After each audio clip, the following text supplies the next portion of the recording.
So hello everyone, welcome to my channel Study for You. So guys, जैसा कि आज जो आपका रेलवे ग्रुप डी का 21 दिसंबर के फर्स्ट शिफ्ट का एग्ज़ाम हो गया है दोस्तों, जिसका जो है मैं आपको बिल्कुल 100% एक्यूरेट आंसर के साथ जो है इस वीडियो में बताऊँगा।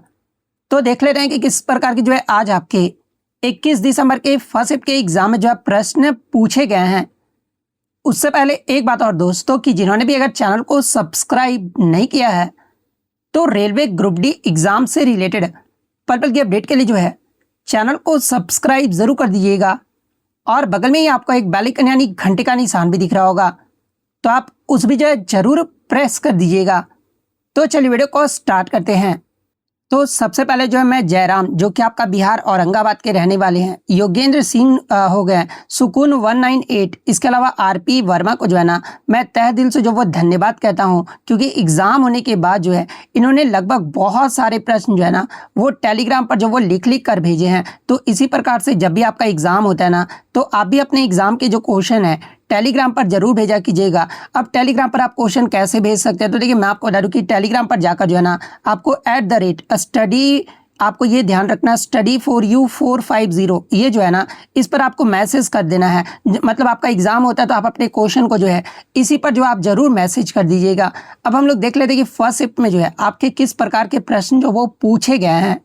तो आपका पहला क्वेश्चन यहाँ पर आता है कि मई 2025 में आयोजित इटालियन ओपन 2025 की पुरुष एकल का जो खिताब है ना, ये किसने जीता है। तो देखिए इटालियन ओपन 2025 में पुरुष एकल का जो खिताब है ना, यानी विजेता जो रहे हैं, ये आपके स्पेन के जो है कार्लोस अल्कराज जो है आपके विजेता रहे हैं। उप विजेता के बारे में अगर पूछा जाए तो आपका इटली के जो है ना जैनिक सिनर जो है आपका उप विजेता रहे हैं। लेकिन आपका विजेता के बारे में पूछा गया था तो ऑप्शन बी कार्लोस अल्कराज आपका करेक्ट आंसर होगा। और इनका देश का नाम भी आपको ध्यान में रखना कि स्पेन देश के जो है ये आपके रहने वाले हैं। तो ये तो हो गया आपका पुरुष एकल के बारे में। अगर आपसे महिला एकल के बारे में अगर पूछा जाए ना, तो देखिए इटालियन ओपन 2025 में महिला एकल की जो विजेता है ना, ये आपका इटली की जैस्मिन पाओलिनी जो है ना, ये आपका मतलब विजेता रही है। और उप विजेता जो है ना, ये आपका अमेरिका का कोको गॉफ जो है आपका उप विजेता रही है। तो ये फैक्ट भी आपको ध्यान में रखना है। नेक्स्ट आपका यहाँ पर आता है कि मार्च 2025 में किसे भारत का जो है ना 58वां टाइगर रिजर्व जो है ये आपका घोषित किया गया है। तो देखिए मैं आपको बता दूं कि 9 मार्च 2025 को जो है ना केंद्र सरकार ने जो है मध्य प्रदेश के माधव राष्ट्रीय उद्यान को जो है ना ये देश का जो है 58वां टाइगर रिजर्व जो आपका घोषित किया है। तो option C Madhav tiger reserve आपका करेक्ट आंसर होगा। इसके अलावा बात कर ले कि माधव टाइगर रिजर्व जो है ये आपका किस राज्य और किस जिले में स्थित है। तो देखिए ये जो आपका टाइगर रिजर्व है ना, ये आपका मध्य प्रदेश के जो है शिवपुरी जिले में आपका स्थित है। और इस घोषणा के साथ ही मैं आपको बता दूं कि मध्य प्रदेश में अब जो है ना कुल आपका 9 टाइगर रिजर्व जो आपका हो गया है, जो कि भारत के किसी भी राज्य में जो है ना ये आपका सबसे अधिक है। यानी सबसे ज्यादा अगर पूछा जाए कि टाइगर रिजर्व किस राज्य में है, तो ये आपका मध्य प्रदेश राज्य में है। और इससे प्रीवियस शिफ्ट में आपका पूछा गया था ना कि अप्रैल 2025 में जो है 107वां जो राष्ट्रीय उद्यान है ये आपका किसे घोषित किया गया है। तो ये अप्रैल 2025 में 107वां जो राष्ट्रीय उद्यान है ना, ये आपका उड़ीसा की सिमलीपाल टाइगर रिजर्व को जो आपका घोषित किया गया है। तो ये फैक्ट भी आपको ध्यान में रखना है।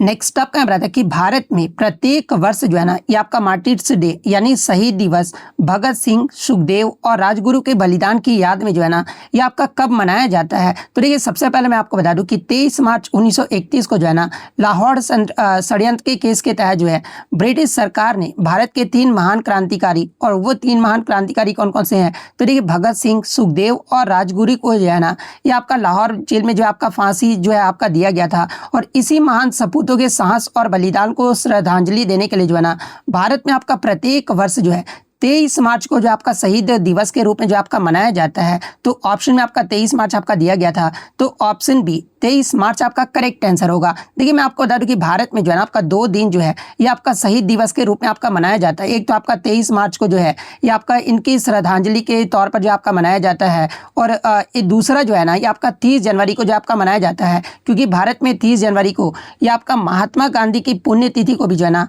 ये आपका शहीद दिवस के रूप में भी जो आपका मनाया जाता है। तो ये फैक्ट भी आपको ध्यान में रखना है। लेकिन क्वेश्चन में आपका भगत सिंह, सुखदेव और राजगुरु के बारे में जो वो पूछा गया था, इसलिए आपका जो है ना 23 मार्च ऑप्शन बी वाला जो आपका करेक्ट आंसर होगा। नेक्स्ट आपका यहाँ पर आता है कि जुलाई 2025 में 17वां जो ब्रिक्स शिखर सम्मेलन है ना, ये ब्राजील के जो है कौन से शहर में आपका आयोजित किया गया था। तो ये मैं आपको बता दूं कि 17वां जो ब्रिक्स शिखर सम्मेलन है ना, यानी आपका 17वां संस्करण रहा था 2025 का, और ये जो आपका मतलब कि 6 से 7 जुलाई 2025 को जो है ना, ये ब्राजील के जो है रियो डी जेनेरियो में जो आपका आयोजित किया गया था। तो option D Rio de Janeiro आपका करेक्ट आंसर होगा। इसके अलावा ब्रिक्स शिखर सम्मेलन 2025 का अगर आपसे विषय यानी इसका थीम पूछा जाए कि क्या रहा था, तो देखिए इसका जो थीम है ना, ये आपका strengthening global south cooperation for a more inclusive and sustainable governance, यानी अगर हिंदी में बात कर ले तो अधिक समावेशी और टिकाऊ शासन के लिए जो है वैश्विक दक्षिण सहयोग को मजबूत करना, ये आपका 2025 का जो आपका विषय रहा था। तो ये फैक्ट भी आपको ध्यान में रखना है। नेक्स्ट आपका यहाँ पर था कि वर्ष 2025 में भारतीय सेना द्वारा चलाया गया ऑपरेशन सिंदूर जो है ना, ये मुख्य रूप से किस क्षेत्र में जो आपका आयोजित किया गया था, जहाँ पे इस प्रकार की 4 ऑप्शन जो वो दिए गए थे। तो ये मैं आपको बता दूं कि वर्ष 2025 में भारतीय सेना द्वारा चलाया गया ऑपरेशन जो सिंदूर है ना, ये आपका मुख्य रूप से जो है पाकिस्तान और पाक अधिकृत कश्मीर यानी POK में आपका आतंकवादी ठिकानों को निशाना बनाने के लिए जो है ना, ये आपका आयोजित किया गया था। तो ऑप्शन बी आपका यहाँ पे करेक्ट आंसर होगा। नेक्स्ट आपका यहाँ पर आता है कि नीति आयोग की रिपोर्ट और अद्यतन आंकड़ों के अनुसार जो है ना, वर्ष 2011-12 से 2024-25 के बीच जो है ना, भारत में लगभग कितने लोग जो आपका गरीबी से आपका बाहर निकले हैं, जहाँ पे इस प्रकार के आपके 4 ऑप्शन जो वो दिए गए थे। तो देखिए मैं आपको बता दूं कि विश्व बैंक और नीति आयोग के हालिया विश्लेषण यानी आपका 2022-23 के उपभोक्ता व्यय सर्वेक्षण पर आधारित जो है ना, इसके अनुसार जो है भारत में अत्यधिक गरीबी दर जो है ना, आपका 2011-12 के जो है 27.1% से गिरकर जो है ना, ये आपका 2024-25 तक जो है ये आपका 5% से नीचे जो आपका आ गया है, जो कि आपका नीति आयोग के ऑफिशियल रिपोर्ट्स में आपका बताया गया था। और गरीबी से बाहर निकले लोग जो है ना, इस अवधि के दौरान जो है लगभग आपका 17.1 करोड़ यानी 171 मिलियन लोग जो है ना, अत्यधिक गरीबी की रेखा से जो आपका ऊपर उठे हैं, और यही आपसे पूछा गया था। तो ऑप्शन सी आपका यहाँ पे करेक्ट आंसर होगा। नेक्स्ट आपका यहाँ पर आता है कि जुलाई 2025 में रक्षा अनुसंधान और विकास संगठन यानी DRDO द्वारा जो है ना, किस मिसाइल का 24 घंटे का निरंतर निगरानी और विकासात्मक परीक्षण सफलतापूर्वक जो है आपका किया गया था। तो देखिए मैं आपको बता दूं कि जुलाई 2025 में DRDO ने जो है ना, ये आपका प्रलय मिसाइल को जो है 24 घंटे का निरंतर निगरानी और विकासात्मक परीक्षण सफलतापूर्वक जो है ना, ये आपका किया था। तो ऑप्शन बी प्रलय आपका यहाँ पे करेक्ट आंसर होगा।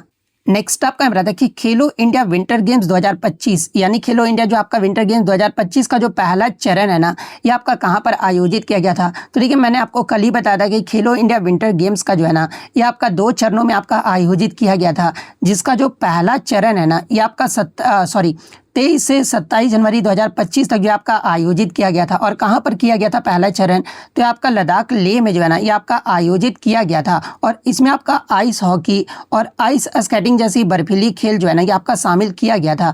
तो ऑप्शन में आपका लेह लद्दाख दिया गया था। तो ऑप्शन बी लेह लद्दाख आपका करेक्ट आंसर होगा। वहीं अगर दूसरे चरण के बारे में आगे के शिफ्ट में अगर पूछा जाए, तो ये दूसरा जो चरण है ना, ये आपका फरवरी को आपका मतलब कि जम्मू कश्मीर के जो है गुलमर्ग में जो आपका आयोजित किया गया था। और ये आपका खेलो इंडिया विंटर गेम्स 2025 का कौन सा संस्करण रहा था, तो आपका 5वां एडिशन यानी 5वां संस्करण रहा था।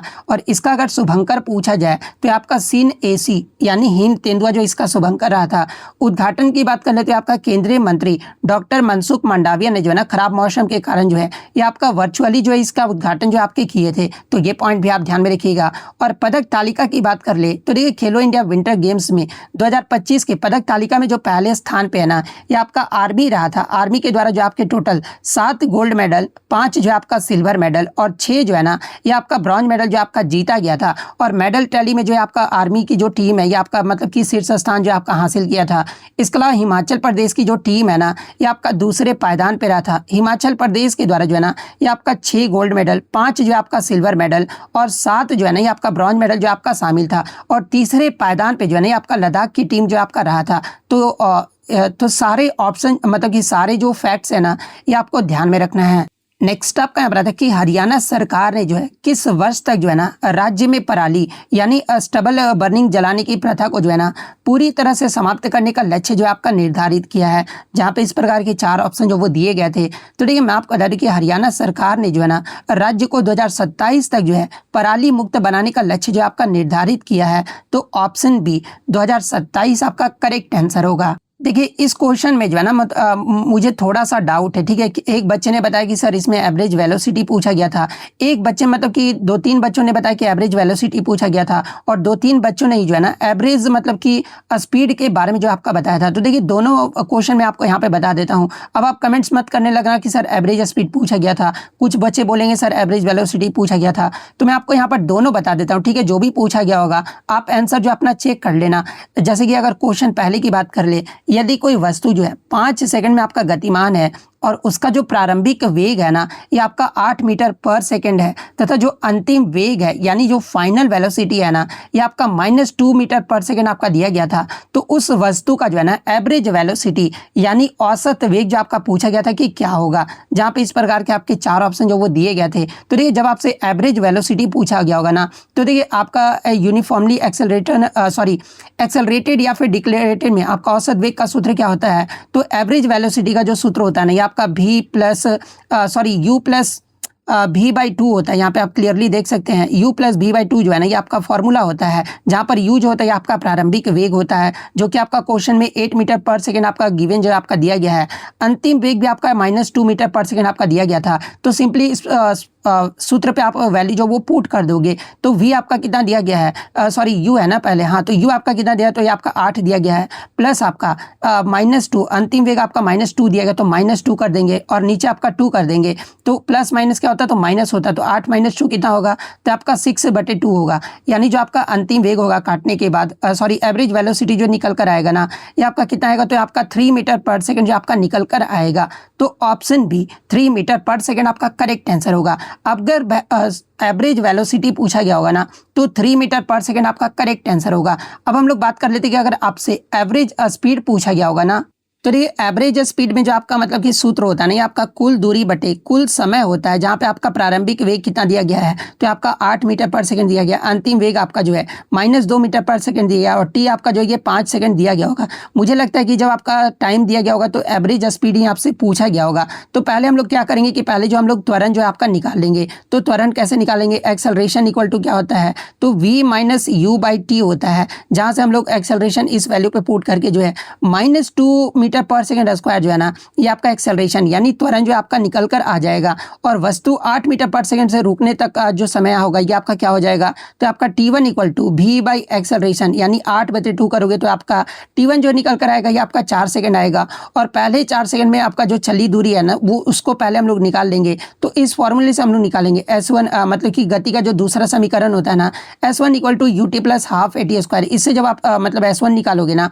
तो आपका 16 जो है आपका निकल कर आएगा। उसके बाद 1 सेकंड में आपका विपरीत दिशा में चली दूरी हम लोग जो है इसी फॉर्मूले से S2 जो हम लोग निकाल लेंगे तो ये आपका -1 मीटर जो आपका मतलब कि निकल कर आ जाएगा। और दूरी हमेशा आपका क्या होता है, तो दूरी हमेशा आपका जो है वो पॉजिटिव यानी आपका जो है धनात्मक जो आपका लिया जाता है। तो कुल दूरी आपका कितना हो जाएगा, तो 16 + 1 आपका 17 मीटर जो आपका निकल कर आ जाएगा। अब हम लोग क्या करेंगे कि एवरेज स्पीड में जो है एवरेज स्पीड का फॉर्मूला भी मैंने आपको बताया क्या होता है, तो कुल दूरी बटे कुल समय होता है। तो कुल दूरी आपका कितना दिया गया था, तो कुल दूरी अभी मैंने 17 निकाला और कुल समय आपका कितना था, तो 5 था। तो कितना होगा, तो ये आपका 15 3.4 समथिंग कुछ जो है ना ये आपका जो है एवरेज स्पीड जो आपका निकल कर आएगा। तो ऑप्शन में आपका 3.4 अगर एवरेज स्पीड पूछा गया होगा तो 3.4 आपका ऑप्शन में दिया गया होगा। तो 3.4 आपका करेक्ट आंसर होगा। नेक्स्ट आपका बताते हैं कि ग्रेगर जॉन मेंडल ने जो है ना मटर के पौधे यानी पिसम सैटिवम पर अपने प्रयोग के लिए जो है ना कितने प्रमुख विपरीत लक्षणों का अध्ययन जो है आपका किया था, जहाँ पे इस प्रकार के 4 ऑप्शन जो वो दिए गए थे। तो देखिए मैं आपको बता दूं कि आनुवंशिकी के जनक ग्रेगर जॉन मेंडल ने जो है ना मटर के पौधे में 7 जोड़ी विपरीत लक्षणों का चयन जो आपका किए थे, और ये 7 प्रमुख लक्षण कौन कौन से थे, यहाँ से भी प्रश्न पूछा जाता है। तो देखिए पहला जो था आपका तने का ऊंचाई था, सेकंड आपका फूल का रंग था, तीसरा आपका फूल की स्थिति थी, फोर्थ आपका फूल का आकार, पांचवा आपका फली का रंग था, छठा आपका बीज का आकार और सातवां जो था ना ये आपका बीज का रंग था। ये 7 प्रमुख लक्षण का उपयोग जो आपका किया गया था। और प्रत्येक लक्षण के जो है ना मैं आपको बता दूं कि 2 अस्पष्ट रूप थे। जैसे तने की ऊंचाई में जो आपका लंबा या बौना जो है ना ये आपका 2 अस्पष्ट रूप जो इन्होंने मतलब कि बताया था।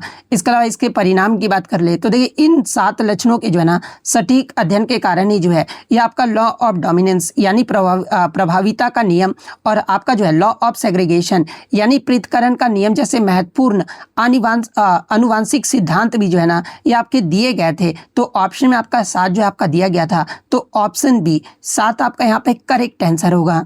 नेक्स्ट आपका यहाँ रहा था कि T20 क्रिकेट के इतिहास में जो है 62 वर्ष की आयु में जो है ना प्रोफेशनल मैच यानी पेशेवर मैच खेलने वाले सबसे उम्र दराज खिलाड़ी का नाम जो आपका पूछा गया था, जहाँ पे इस प्रकार के 4 ऑप्शन जो वो दिए गए थे। तो ये मैं आपको बता दूं कि T20 क्रिकेट के इतिहास में 62 वर्ष की आयु में जो आपका प्रोफेशनल मैच खेलने वाले जो सबसे उम्र दराज के जो खिलाड़ी है ना ये आपके एंड्रयू ब्राउनली है। और ये जो आपका एंड्रयू ब्राउनली है ना इन्होंने फॉकलैंड आइलैंड्स के लिए जो है ये आपका 2025 में आपका डेब्यू किया था। और T20 अंतर्राष्ट्रीय क्रिकेट में सबसे उम्र दराज पदार्पण करने वाले जो है ना ये आपके मतलब कि पहले खिलाड़ी जो आपके बने हैं। और उन्होंने किसका रिकॉर्ड तोड़ा है, तो देखिए उन्होंने तुर्की के उस्मान गोकर का जो है ना ये पिछला रिकॉर्ड जो वो तोड़ा है, क्योंकि उस्मान गोकर जो थे ना ये 59 साल की उम्र में जो आपका डेब्यू किए थे। तो ऑप्शन में आपका एंड्रयू ब्राउनली आपका दिया गया था, तो ऑप्शन ए आपका यहाँ पे करेक्ट आंसर होगा।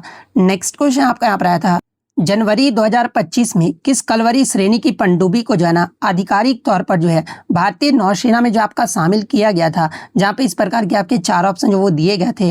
तो ये मैं आपको बता दूं कि जनवरी 2025 में स्कॉर्पियन श्रेणी की छठी और अंतिम पनडुब्बी जिसका नाम क्या है, तो आपका INS बगसीर जो है इसका नाम था। और ये आपका भारतीय नौसेना में जो है ना आधिकारिक तौर पर जो आपका शामिल किया गया था, तो ऑप्शन बी INS बगसीर आपका करेक्ट आंसर होगा। और शामिल होने की तिथि अगर पूछा जाए तो देखिए मैं आपको बता दूं कि 15 जनवरी 2025 में जो है ना मुंबई के नेवल डॉकयार्ड में आयोजित एक समारोह में जो है भारतीय नौसेना में जो आपका शामिल किया गया था। और किस प्रोजेक्ट के तहत, तो ये जो आपका प्रोजेक्ट 75 के तहत जो है ना ये आपका बनाया गया था। और छठी और अंतिम स्कॉर्पियन श्रेणी यानी कलवरी श्रेणी की जो है आपका पनडुब्बी है। और इसका निर्माण अगर पूछा जाए कि किसके द्वारा और किसके सहयोग से आपका किया गया है, तो देखिए इसका जो मतलब कि निर्माण है ना INS बगसीर का जो निर्माण है ये आपका Mazagon Dock Shipbuilders Limited यानी MDL द्वारा जो है, और साथ में आपका फ्रांस के जो है ना नेवल ग्रुप के सहयोग से जो है इसका निर्माण जो आपका करवाया गया था। और इसकी विशेषता की बात कर ले तो ये जो आपका उन्नत सोनार, टारपीडो और एंटी शिप मिसाइलों से जो आपका लैस है। और इसमें कम शोर करने वाली तकनीकी स्टेल्थ है जो इसे विभिन्न अभियानों के लिए भी जो है ना ये आपका उपयुक्त जो आपका बनाता है। तो ये फैक्ट भी आपको ध्यान में रखना है। नेक्स्ट आपका क्वेश्चन यहाँ पर आया था कि राष्ट्रीय विनिर्माण और आपूर्ति श्रृंखला सम्मेलन 2025 यानी आपका national manufacturing and supply chain summit 2025 की जो बैठक है ना ये कहाँ पर आयोजित किया गया था, जहाँ पे इस प्रकार के आपके 4 ऑप्शन जो वो दिए गए थे। तो देखिए विनिर्माण क्षेत्र को बढ़ावा देने के लिए जो है ना वर्ष 2025 की प्रमुख जो बैठक है ये आपका नई दिल्ली के प्रगति मैदान यानी भारत मंडपम में जो है ना ये आपका आयोजित किया गया था। तो ऑप्शन ए नई दिल्ली आपका करेक्ट आंसर होगा। और इसका उद्देश्य अगर पूछा जाए तो देखिए इस शिखर सम्मेलन का जो मुख्य उद्देश्य है ना ये भारत को ग्लोबल मैन्युफैक्चरिंग हब बनाना और मेक इन इंडिया 2.0 के लक्ष्यों पर भी जो है ना ये आपका चर्चा करना था। तो ये फैक्ट भी आपको ध्यान में रखना है। नेक्स्ट आपका क्वेश्चन यहाँ पर आता है कि in plants air conduction takes place due to which of the following यानी पादप में वायु का जो संचालन है ना ये किसके कारण होता है, जहाँ पर इस प्रकार के आपके 4 ऑप्शन जो वो दिए गए थे। तो देखिए मैं आपको बता दूं कि पौधे में वायु का जो आदान प्रदान है ना ये मुख्यतः आपका स्टोमाटा यानी रंध्र के माध्यम से जो आपका होता है। और इस प्रक्रिया में जो है ना ऑक्सीजन और कार्बन डाइऑक्साइड का जो आपका आदान प्रदान होता है। और रेस्पिरेशन यानी पौधे श्वसन के लिए जो है ना ऑक्सीजन जो आपका ग्रहण करते हैं। और प्रकाश संश्लेषण यानी फोटोसिंथेसिस के दौरान जो है ना ये आपका ऑक्सीजन जो आपका छोड़ते हैं। तो इसलिए पादपों में वायु का जो संचालन है ना ये आपका मुख्य रूप से जो है ये आपका ऑक्सीजन के कारण ही जो आपका माना जाता है। और यही आपसे पूछा गया था। तो ऑप्शन बी ऑक्सीजन आपका करेक्ट आंसर होगा। नेक्स्ट आपका बता दें कि 2024-25 में पूर्वोत्तर भारत के किस जैव विविधता हॉटस्पॉट में जो है ना अवैध अतिक्रमण और वनों की कटाई के खिलाफ जो है बड़े पैमानों पर जो है ना ये आपका इकोलॉजी प्रोटेस्ट यानी पारिस्थितिकी विरोध जो है आपका देखा गया है, जहाँ पे इस प्रकार के आपके 4 ऑप्शन जो वो दिए गए थे। तो ये मैं आपको बता दूँ कि अरुणाचल प्रदेश के नामदफा नेशनल पार्क और टाइगर रिजर्व में जो है ना ये आपका बड़े पैमाने पर जो है पारिस्थितिकी विरोध जो है आपका हुआ था। और इसका जो मुख्य कारण है ना ये पार्क के भीतर अवैध बस्तियों का निर्माण और वनों की कटाई था, जिससे वन्यजीव के आवासों को जो है आपका खतरा भी जो है आपका पैदा हो गया था। तो ऑप्शन में आपका नामदफा नेशनल पार्क आपका दिया गया था, तो option B Namdapha national park आपका करेक्ट आंसर होगा। नेक्स्ट आपका बताता है कि भारत में ई स्पोर्ट्स को आधिकारिक तौर पर जो है ना मान्यता देने और इसके विकास को बढ़ावा देने में जो है ना किस मंत्रालय ने सबसे महत्वपूर्ण सहयोग जो आपका किया है, जहां पे इस प्रकार के 4 ऑप्शन जो वो दिए गए थे। तो ये मैं आपको बता दूं कि भारत में ई स्पोर्ट्स को आधिकारिक मान्यता देने और बढ़ावा देने में जो आपका मतलब कि सबसे ज़्यादा जो महत्वपूर्ण सहयोग है ना ये आपका ministry of youth affairs and sports यानी युवा मामले और खेल मंत्रालय के द्वारा जो है ना ये आपका सबसे ज़्यादा महत्वपूर्ण योगदान जो आपका दिया गया है। तो ये आपका किस ऑप्शन में आपका दिया गया है, तो ऑप्शन ए में जो आपका दिया गया है, तो ऑप्शन ए आपका करेक्ट आंसर होगा। बहुत सारे बच्चों ने बताया कि सर क्वेश्चन इसमें इस प्रकार से पूछा गया था ना कि ई स्पोर्ट्स कॉन्क्लेव का जो आयोजन है ये मुख्य रूप से जो है ना किसके द्वारा जो आपका किया गया था 2025 में। तो देखिए ई स्पोर्ट्स कॉन्क्लेव की बात कर ले तो इसका आयोजन मुख्य रूप से जो है ना ये आपका physical education foundation of India यानी PEFI द्वारा जो है ना ये आपका क्राफ्टन इंडिया और साथ में आपका इन्वेस्ट इंडिया यानी नॉलेज पार्टनर के रूप के सहयोग से जो है ना इसका आयोजन जो आपका किया गया था। और इसका जो उद्घाटन है ना ये आपके केंद्रीय युवा मामले और खेल राज्य मंत्री रक्षा निखिल खड़से के द्वारा जो है इसका उद्घाटन जो आपका किया गया था। और ये जो आपका कॉन्क्लेव है ना ये आपका 1 अप्रैल 2025 को जो है नई दिल्ली में आयोजित हुआ था। और इसका जो उद्देश्य है ना ये भारत को वैश्विक ई स्पोर्ट्स हब बनाने की दिशा में जो है ये आपका काम करना है। तो ये फैक्ट भी आप ध्यान में रखिएगा। तो अगर ये वाला प्रश्न पूछा गया तो ऑप्शन ए आपका करेक्ट आंसर होगा। अगर ये वाला प्रश्न पूछा गया होगा ना तो ये वाला ऑप्शन आपका फिर करेक्ट आंसर होगा। नेक्स्ट आपका बता दें कि what is the molecular mass of carbon dioxide यानी कार्बन डाइऑक्साइड का जो है ना ये आपका आणविक द्रव्यमान जो आपका कितना होता है ये आपसे पूछा गया था। तो देखिए जब भी मैं आपको बताता हूँ कि जब भी आपका आणविक द्रव्यमान यानी मॉलिक्यूलर मास आपसे पूछा जाना तो सबसे पहले तो आपको मतलब कि सूत्र तो आपको दिया ही रहता क्वेश्चन में, लेकिन उनका परमाणु द्रव्यमान जो है आपको सबसे पहले जो वो पता होना चाहिए। तो यहाँ पर CO2 कार्बन का आपका जो परमाणु द्रव्यमान है ये आपका कितना होता है, तो ये कार्बन का जो परमाणु द्रव्यमान है ना ये आपका 12 होता है। और ऑक्सीजन का जो परमाणु द्रव्यमान है ना ये आपका 16 होता है। चूंकि आपका कार्बन डाइऑक्साइड का जो फॉर्मूला है ये आपका CO2 होता है, तो ऑक्सीजन में आपका कितने परमाणु है, तो आपके 2 परमाणु है। तो यहाँ पे क्या हो जाएगा, तो 12U प्लस आपका 2 × 16 हो जाएगा, क्योंकि ऑक्सीजन में आपका 2 परमाणु है। तो 16 दूनी 32 और प्लस 12, 32 और 12 कितना होता है, तो आपका 44 होता है। यानी कार्बन डाइऑक्साइड का जो आपका आणविक द्रव्यमान होगा ना ये आपका 44U होगा। तो ऑप्शन सी आपका करेक्ट आंसर होगा। नेक्स्ट आपका क्वेश्चन है कि जब एक वस्तु जो है ना अवतल लेंस के सामने आपका अनंत पर यानी इन्फिनिटी पर आपका स्थित होता है ना तो प्रतिबिंब कहाँ बनता है या फिर किस प्रकार से बनता है, ये आपसे जो वो पूछा गया था। तो देखिए मैं आपको बता दूं कि जब प्रकाश की किरणें जो है ना आपका कॉन्केव लेंस में यानी आपका कि अवतल लेंस में आपका अनंत से आती है ना तो ये आपका मुख्य अक्ष के जो है आपका समानांतर होता है। और अवतल लेंस यानी आपका जो कॉन्केव लेंस होता है ना एक आपका डाइवर्जिंग लेंस यानी अपसारी लेंस होता है। इसलिए ये जो आपकी किरणें होती है ना ये आपका लेंस से गुजरने के बाद जो है आपका फैल जाता है। और जब इन फैली हुई किरणों को पीछे की ओर जो आपका बढ़ाया जाता है ना तो आपका मुख्य फोकस यानी एफ पर जो है आपका मिलता हुआ जो आपका प्रतीत होता है। यानी अगर प्रतिबिंब पूछा जाए कि कहाँ पर बनता है तो देखिए प्रतिबिंब जो है ना आपका अवतल लेंस के जो है मुख्य फोकस पर जो आपका बनता है। तो अगर पूछा गया कहाँ पर बनता है तो मुख्य फोकस आपका करेक्ट आंसर होगा। अगर इसकी प्रकृति के बारे में या फिर आकार के बारे में पूछा गया होगा तो देखिए अवतल लेंस में अनंत पर जब वस्तु आता है ना तो ये आपका हमेशा आपका वर्चुअल यानी आभासी और इरेक्ट यानी सीधा जो आपका होता है। और आकार की बात करें तो आपका बिंदु आकार यानी पॉइंट साइज या फिर वस्तु से बहुत छोटा यानी हाईली डिमिनाइज्ड होता है। तो इन दोनों में से मतलब आपका जो भी पूछा गया होगा ना मैंने आपको जो यहाँ पर बता दिया है। नेक्स्ट आपका यहाँ पर आता है कि डायबिटीज़ की जांच के लिए जो है ना मतलब कि किट जो है ये आपका किस संस्था द्वारा आपका विकसित किया गया है, जहाँ पे इस प्रकार के आपके 4 ऑप्शन जो वो दिए गए थे। तो देखिए मैं आपको बता दूं कि डायबिटीज़ की जांच करने के लिए जो है ना ये आपका ICMR यानी Indian council of medical research ने जो है ना ये भारत में डायबिटीज़ की पहचान और जाँच को आसान, सस्ता और सुलभ बनाने के उद्देश्य से जो है ना ये आपका डायबिटीज चेक किट जो आपका विकसित जो आपका किया है। तो ऑप्शन ए ICMR आपका करेक्ट आंसर होगा। नेक्स्ट आपका यहाँ पर क्वेश्चन आया था कि which force is responsible for the motion of the moon around the earth, यानी पृथ्वी के चारों ओर चंद्रमा की गति जो है ना ये किस बल के कारण होता है, जहाँ पे इस प्रकार के 4 ऑप्शन जो वो दिए गए थे। तो देखिए मैं आपको बता दूं कि पृथ्वी के चारों ओर चंद्रमा की गति मुख्य रूप से जो है ना ये आपका ग्रेविटेशनल फोर्स के कारण होता है, और जो कि आपका एक जो ग्रेविटेशनल फोर्स है ना ये आपका एक सेंट्रीपिटल फोर्स यानी अभिकेंद्रीय बल के रूप में जो है ना ये आपका कार्य करता है, जिसमें चंद्रमा पृथ्वी को जो आपका खींचा रहता है, और ये जो आपका वृत्ताकार कक्षा में भी जो है ना ये आपका परिक्रमा जो आपका करता है। तो ऑप्शन में आपका जो है मतलब कि सेंट्रीपिटल फोर्स आपका दिया गया था, अभिकेंद्र बल जो आपका दिया गया था। तो ऑप्शन बी सेंट्रीपिटल फोर्स आपका करेक्ट आंसर होगा। नेक्स्ट आपका यहाँ बताते कि 3 ओम किसी ने बच्चे बताया कि 4 ओम यहाँ पर था, तो कुछ भी ओम मान आपका कुछ भी गिवन दिया हो, मैं आपको बस फॉर्मूला बता दे रहा हूँ कि कैसे आपको निकालना है, ठीक है। जैसे कि क्वेश्चन हम लोग ले लेते हैं 3 ओम और x ओम के 2 प्रतिरोध श्रेणी क्रम में यानी सीरीज कॉम्बिनेशन में आपके जुड़े हुए होते हैं।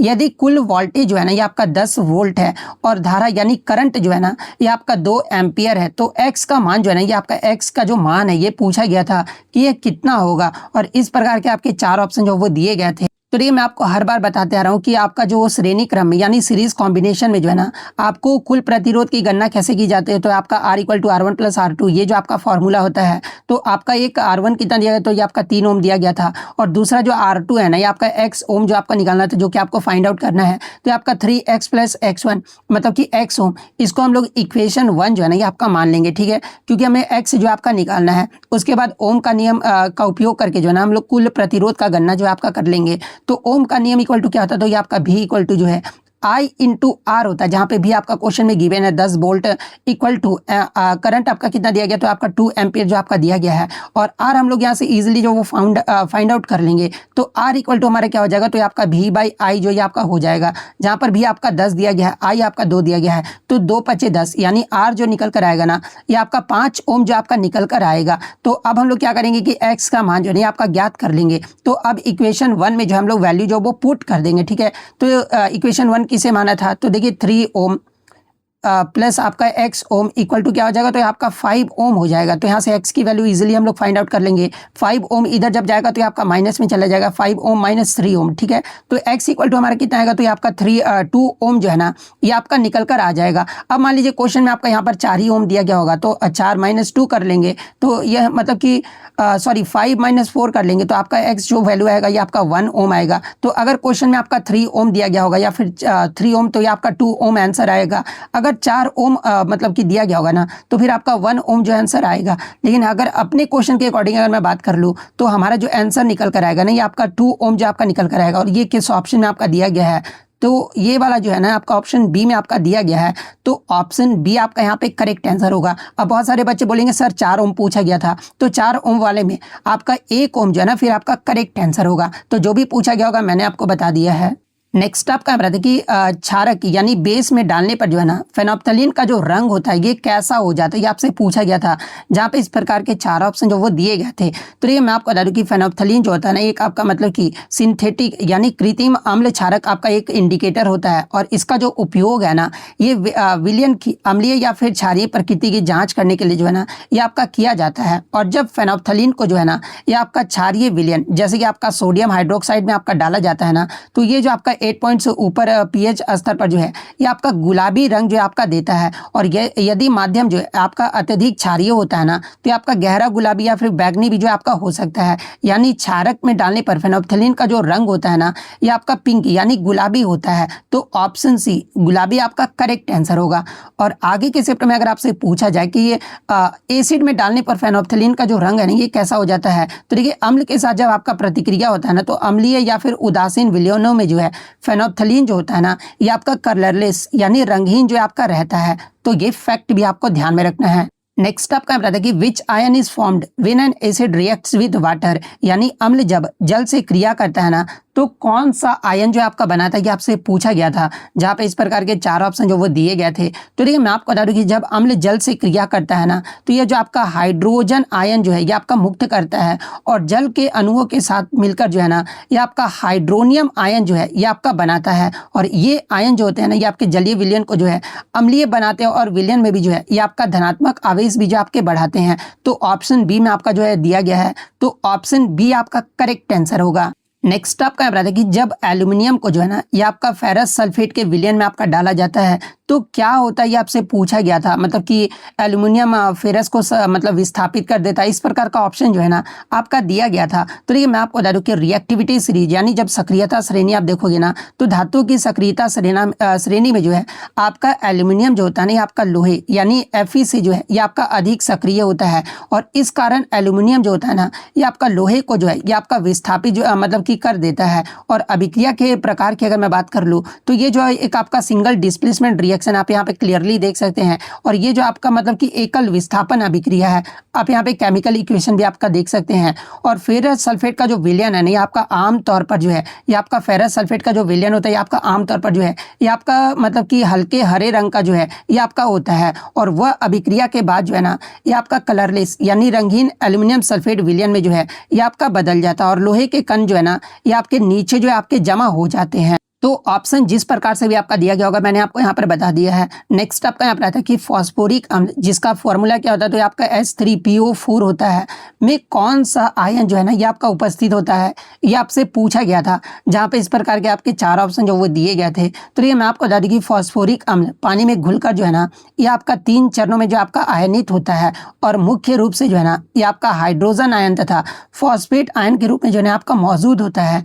लेकिन मैं आपको बता दूं कि आंशिक रूप से जो है ना ये आपका मतलब कि डाई हाइड्रोजन फॉस्फेट और हाइड्रोजन फॉस्फेट आयनों में भी जो है ना ये आपका टूटता है, और खासकर जब ये आपका एक दुर्बल अम्ल के रूप में जो है ना आपका व्यवहार करता है तब जो आपका इसमें जो है आपका टूटता है। लेकिन इसमें आपका कौन सा आयन जो आपका मौजूद रहता है, तो आपका हाइड्रोजन आयन और फॉस्फेट आयन जो है ना ये आपका मौजूद रहता है। ये किस ऑप्शन में, तो ऑप्शन सी में आपका दिया गया है, तो ऑप्शन सी आपका करेक्ट आंसर होगा। नेक्स्ट आपका बता दें कि किसी धारावाही कुंडली यानी करंट कैरिंग कॉइल के कारण जो है ना उत्पन्न चुंबकीय क्षेत्र की दिशा जो है ये आपका किस नियम द्वारा जो आपका परिभाषित किया जाता है, जहाँ पे इस प्रकार के आपके 4 ऑप्शन जो वो दिए गए थे। तो ये मैं आपको बता दूं कि आपका करंट कैरिंग कॉइल यानी धारावाही कुंडली के कारण जो है ना उत्पन्न चुंबकीय क्षेत्र की जो दिशा होती है ना ये दक्षिण हस्त अंगुष्ठ नियम यानी राइट हैंड थंब रूल, या फिर कभी कभी जो है ना ये आपका एम्पियर के नियम के द्वारा भी जो है ये आपका परिभाषित जो आपका किया जाता है, जहाँ पर कुंडली की धारा की दिशा में जो है अपनी उंगलियों को मोड़कर जो है ना अंगूठा चुंबकीय क्षेत्र की दिशा जो है आपका बताता है। यानी अगर बात कर लेंगे कि किसी धारावाही कुंडली के कारण उत्पन्न चुंबकीय क्षेत्र की दिशा जो है ना आपका किस नियम के द्वारा आपका परिभाषित किया जाता है, तो आपका राइट हैंड थंब रूल के द्वारा जो है ना आपका परिभाषित किया जाता है। तो ऑप्शन बी आपका करेक्ट आंसर होगा। इसके अलावा एग्जाम में आगे के चैप्टर में अगर आपसे पूछा जाए कि कुंडली के अंदर यानी आपका कुंडली के अंदर बल यानी फोर्स की दिशा के लिए जो है ना किस नियम का उपयोग किया जाता है, तो देखिए कुंडली के अंदर बल की दिशा के लिए जो है ना ये आपका फ्लेमिंग के वामहस्त नियम यानी फ्लेमिंग लेफ्ट हैंड रूल का उपयोग जो है ना ये आपका किया जाता है। और फ्लेमिंग लेफ्ट हैंड रूल का जो प्रयोग है खासकर जो है ये आपका मोटर में जो आपका किया जाता है, तो ये फैक्ट भी आपको ध्यान में रखना है। एक क्वेश्चन आपका जो है केमिकल इक्वेशन को जो है ना बैलेंस करने के लिए आया था, यानी रासायनिक समीकरण को जो है ये आपका संतुलित करने को आया था, जहाँ पे एक आपका रासायनिक समीकरण दिया गया था 3H2SO4 प्लस XAl, फिर आपका प्रोडक्ट में आपका 3H2 प्लस YAl2SO4 का होल थ्राइस जो आपका दिया गया था। तो इस इक्वेशन को जो है ना आपको बैलेंस करके बताना था कि x और y की जो वैल्यू आएगी ना, इसका x और y का जो वैल्यू है, x इधर आपका हो गया और इस y का जो है ना आपका वैल्यू पूछा गया था, और इस प्रकार के आपके 4 ऑप्शन जो वो दिए गए थे। तो पहले आप इस इक्वेशन को जो है ना वीडियो पॉज करके जो आप अच्छे से देख लो, क्योंकि मैं अब थोड़ा नीचे समझाऊंगा तो आपको थोड़ा सा रिमाइंड नहीं हो पाएगा। तो सबसे पहले हम लोग सल्फेट और हाइड्रोजन को जो है आपका बैलेंस करेंगे यानी आपका संतुलित करेंगे। तो देखिए समीकरण का जब आप दाईं ओर देखोगे ना, तो यहाँ पर आप जब दाईं ओर देखोगे तो आपका 3H2 यहाँ पे 3H2 है, आप यहाँ पे क्लियरली देख सकते हैं। उसके बाद इसका अर्थ ये हुआ ना कि आपके हाइड्रोजन में जो है कितने परमाणु है, तो 3 × 2 क्या होता है, तो आपका 6 होता है, यानी हाइड्रोजन में जो आपका 6 परमाणु है। और इसे संतुलित करने के लिए बाईं ओर से जो है ना ये आपका कितना आवश्यकता होगा, तो ये आपका कि मतलब 3 आपका जो है वो आवश्यकता होगा, यानी आपका पहले ही क्वेश्चन में आपका गिवन है 3s2so4, यानी आपका 3 दूनी 6, इधर तो आपका पहले से ही बैलेंस्ड है, तो ये तो आपका बैलेंस्ड हो गया, ठीक है। उसके बाद हम लोग 3s2 3 सल्फेट आपका जो है ये आपका समूह है। अब दाईं और जो है ना हम लोग एल्यूमिनियम सल्फेट के पहले से ही जो है आपका 3 सल्फेट जो आपका मौजूद है, यानी कि y का जो वैल्यू होगा ना ये आपका क्या होगा, तो ये आपका 1 होगा। आप यहाँ पे क्लियरली देख सकते हैं, यहाँ पर आपका 3 एल्यूमिनियम इधर है, तो आपका y का जो वैल्यू आ जाएगा ये आपका 1 आ जाएगा। अब 1 क्यों आएगा आपको ये समझ नहीं आ रहा होगा, क्योंकि हम लोग यहाँ पर क्या कर रहे हैं, तो आपका सल्फेट और हाइड्रोजन को जो है आपका बैलेंस कर रहे हैं, तो हाइड्रोजन तो आपका पहले से ही बैलेंस्ड है आपका इस इक्वेशन में। उसके बाद आपका यहाँ पर सल्फेट SO4, ये आपका 4 × 3 गया तो 12 हो जाएगा। इधर भी आपका SO4 और इधर आपका 3 है, तो 3 × 4 आपका 12 हो जाएगा, यानी ये जो आपका मतलब बैलेंस्ड है, तो यहाँ पर तो आपका 1 ही रहेगा, y जो आपका 1 आ गया। अब हम लोग जो है ना कि एल्यूमिनियम को जो है ये आपका बैलेंस्ड करेंगे, तो देखिए अब हम दाईं और एल्यूमिनियम परमाणु की जो है संख्या देखते हैं, तो आपका राइट साइड में एल्यूमिनियम का आपका कितना है, तो ये एल्यूमिनियम का आपका 1 है, आप यहाँ पे क्लियरली देख सकते हैं, यानी आपका 2 मतलब कि एल्यूमिनियम परमाणु है। और अतः समीकरण को संतुलित करने के लिए जो है ना बाईं और भी जो है हम लोग 2 एल्यूमिनियम परमाणु जो है आपका करेंगे, यानी आपका इधर तो आपका 2 है, Al2 आपका यहाँ पे 2 दिख रहा है ना, तो इधर भी हम लोग 2 जो है वो डालेंगे, इसलिए x का जो मान निकल कर आएगा नहीं आपका कितना आ जाएगा, तो आपका 2 मान जो है आपका निकल कर आएगा। और जो आपका पूरा मतलब बैलेंस्ड इक्वेशन होगा ना ये आपका इस प्रकार से जो आपका निकल कर आएगा। और x और y का वैल्यू आपसे पूछा गया था, तो x का आपका 2 जो आपका निकल कर आएगा और y का आपका 1 आएगा, तो ऑप्शन बी आपका यहाँ पे करेक्ट आंसर होगा। नेक्स्ट आपका यहाँ रहा था कि अवतल दर्पण यानी कनकेव मिरर का जो उपयोग है ना निम्नलिखित में से किसमें नहीं किया जाता, ये आपसे पूछा गया था, जहाँ पे इस प्रकार के आपके 4 ऑप्शन जो वो दिए गए थे। तो ये अवतल दर्पण का जो प्रयोग है ये आपका टॉर्च और हेडलाइट्स में आपका किया जाता है, सेविंग मिरर के रूप में भी आपका किया जाता है। इसके अलावा डेंटिस्ट यानी दंत चिकित्सकों के द्वारा भी जो है ना अवतल दर्पण का प्रयोग किया जाता है। लेकिन अवतल दर्पण का जो प्रयोग है ना ये आपका मतलब कि रियर व्यू मिरर्स यानी आपका जो है साइड व्यू मिरर के रूप में जो है ना इसका प्रयोग जो आपका नहीं किया जाता है, क्योंकि साइड व्यू मिरर में जो है ना ये आपका कन्वेक्स मिरर यानी उत्तल दर्पण का उपयोग जो आपका किया जाता है, क्योंकि ये जो आपका उत्तल दर्पण होता है एक आपका विस्तृत दृश्य क्षेत्र यानी वाइड फील्ड ऑफ व्यू जो है आपका प्रदान करता है और वस्तु को आपका सीधा, छोटा और आभासी प्रतिबिंब जो आपका बनाता है, जो कि वाहन चलाते समय जो है सुरक्षा के लिए जो है आपका आवश्यक होता है। यानी आपका वाहनों के लिए साइड व्यू मिरर का जो प्रयोग है ना ये आपका कन्वेक्स मिरर यानी आपका उत्तल दर्पण का प्रयोग किया जाता है, ना कि अवतल दर्पण का प्रयोग किया जाता है। इसलिए ऑप्शन सी आपका करेक्ट आंसर होगा।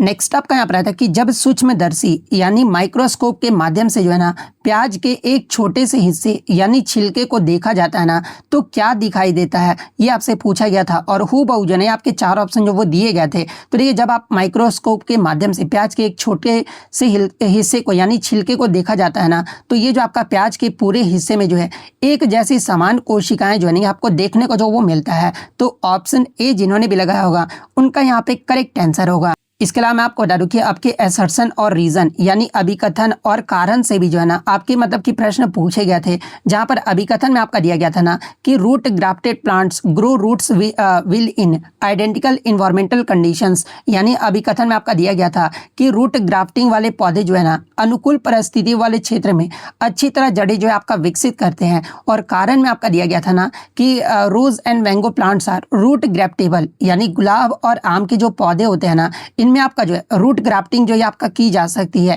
ये जो आपका रीजन दिया गया था। और इस प्रकार के जो है ना आपके 4 ऑप्शन जो आपके दिए गए थे। तो देखिए पहले अगर अभिकथन की बात कर लेना तो देखिए अभिकथन की पुष्टि हम लोग करते हैं तो देखिए पहला अभिकथन आपका सही दिया गया है, क्योंकि रूट ग्राफ्टिंग जो है ना आपका एक ऐसी तकनीक है जहां पर आपका साइन मतलब कि स्टोन ऊपरी भाग को जो है ना सीधे एक आपका कटी हुई जड़ यानी आपका रूट स्टॉक पर जो है आपका लगाया जाता है।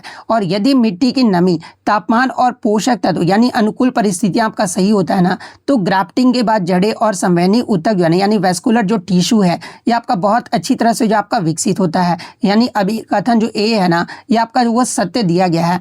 कारण आर की अगर हम लोग पुष्टि करें तो देखिए कारण आर भी जो है ना ये आपका मतलब कि तकनीकी रूप से जो आपका सत्य है, क्योंकि आम और गुलाब जैसे पौधे में जो है ना ये आपका ग्राफ्टिंग की विभिन्न विधियों का उपयोग जो आपका किया जाता है। हालांकि मैं आपको बता दूं कि आम में जो है ना ये आपका इपिकोटाइल ग्राफ्टिंग और गुलाब में आपका बडिंग जो है ये आपका अधिक सामान्य होता है, लेकिन वैज्ञानिक रूप से इनकी जड़ों का जो उपयोग है ना, ये ग्राफ्टिंग के लिए जो आपका किया जा सकता है। तो ये आपका तकनीकी रूप से जो कथन है ना, मतलब रीज़न जो है, ये भी आपका सही जो आपका माना जाएगा।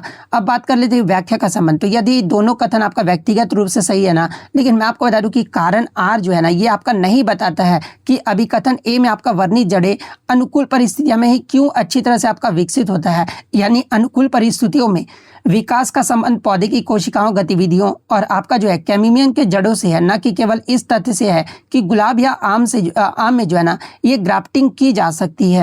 यानी जब आप अभिकथन और मतलब कारण को पढ़ोगे ना, तो आपका अभिकथन भी सही है और आर भी आपका तकनीकी रूप से जो आपका सही है, लेकिन रीज़न जो है ना, यानी जो आपका कारण है, ये आपका अभिकथन की जो आपका सही व्याख्या नहीं कर रहा। और ये किस ऑप्शन में आपका दिया है? तो ऑप्शन बी में आपका दिया गया है। तो ऑप्शन बी आपका करेक्ट आंसर होगा।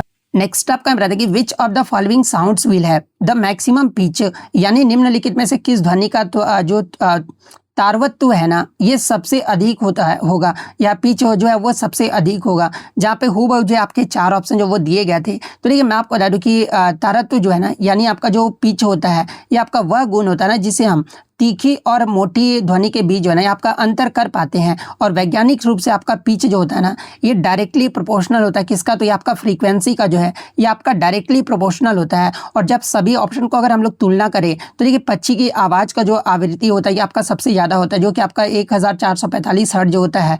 हवा की ध्वनि आपका 600 हर्ट्ज होता है। पत्तियों की आवाज़ आपका 400 हर्ट्ज होता है।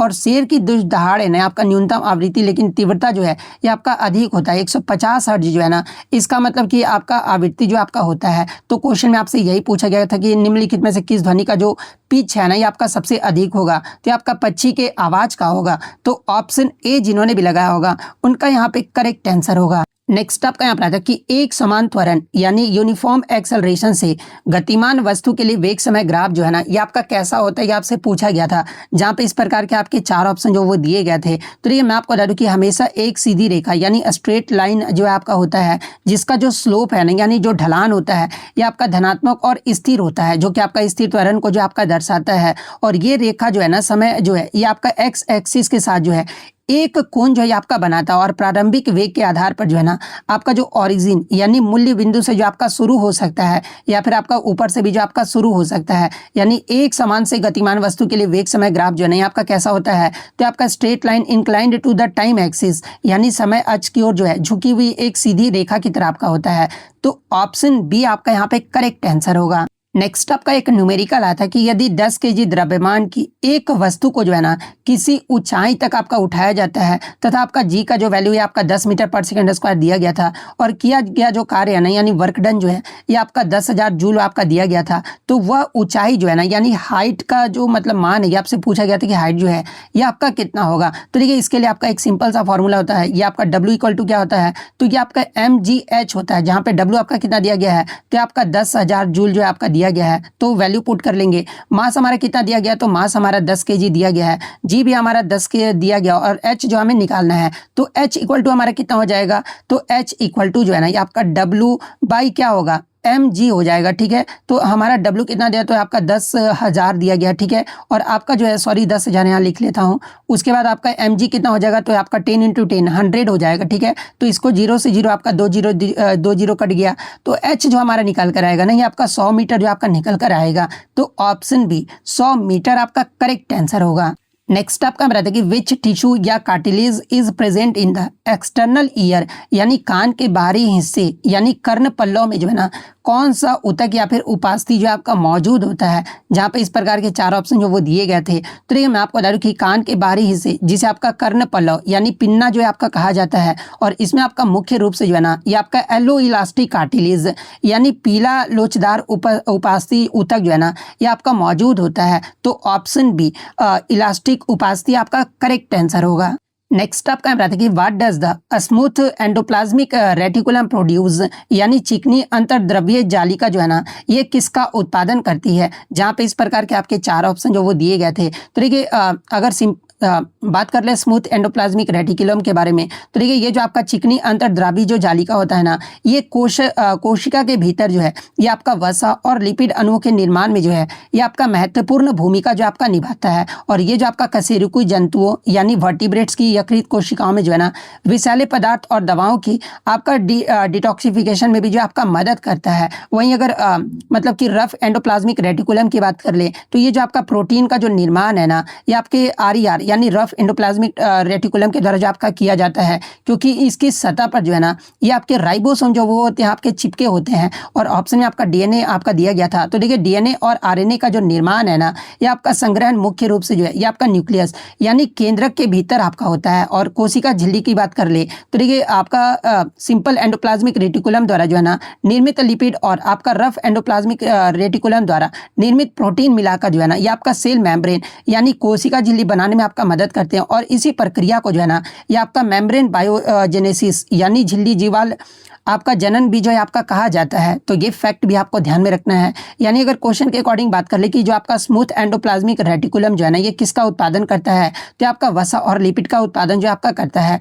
तो ऑप्शन सी आपका करेक्ट आंसर होगा।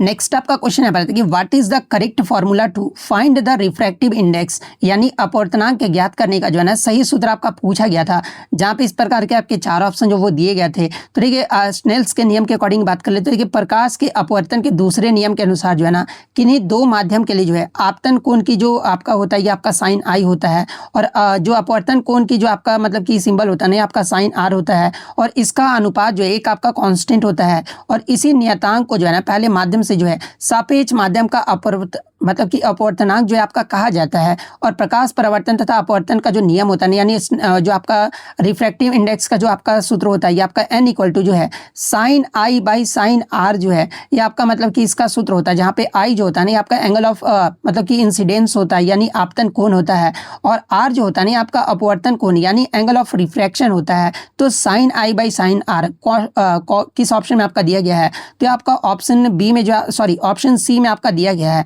तो ऑप्शन सी आपका यहाँ पे करेक्ट आंसर होगा। नेक्स्ट आपका यहाँ बताते हैं कि निम्नलिखित कथनों पर विचार कीजिए और सही विकल्प को जो आपको चुनना था। तो देखिए कथन आपका ये ए में दिया गया था कि पौधे की जड़ों की वृद्धि जो है ये आपका गुरुत्वाकर्षण से प्रभावित होता है। कथन बी में आपका दिया गया था कि तने की वृद्धि जो है ना ये सूर्य के प्रकाश से जो आपका प्रभावित होता है। ये दो कथन आपका दिया गया था जिसमें आपका ट्रू फॉल्स जो आपका पूछा गया था। तो देखिए पौधे की जड़ें हमेशा जो है ना नीचे की ओर जो है ये आपका गुरुत्वाकर्षण की दिशा में बढ़ती है, और इसे ही जो है आपका पॉजिटिव मतलब कि जियोट्रॉपिज्म यानी धनात्मक गुरुत्वानुवर्तन जो है ना ये आपका कहा जाता है। इसलिए कथन ए तो आपका वो सही है।